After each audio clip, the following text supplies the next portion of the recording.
আমরা কেন জবাব তো দিয়েছি যে আমরা সংশোধিত আকারে যাচাই বাছাই করে আমরা আনবো, এটাই তো কেন কোথায় বলা হয়েছে? বিশেষ কমিটির প্রতিবেদন তো আমার সামনে আছে।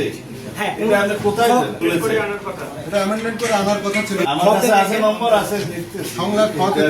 সংলাপ এটা হচ্ছে সংশোধিত আকারে সংসদের বিল জি উত্থাপনের সুপারিশকৃত 15টি অধ্যায় ছিল।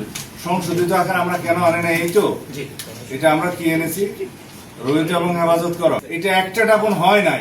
হ্যাঁ এই বিলের মাধ্যমে কোনো একটি পয়সাও খরচ হয় না, একটা পদও নিয়োগ করা হয়নি।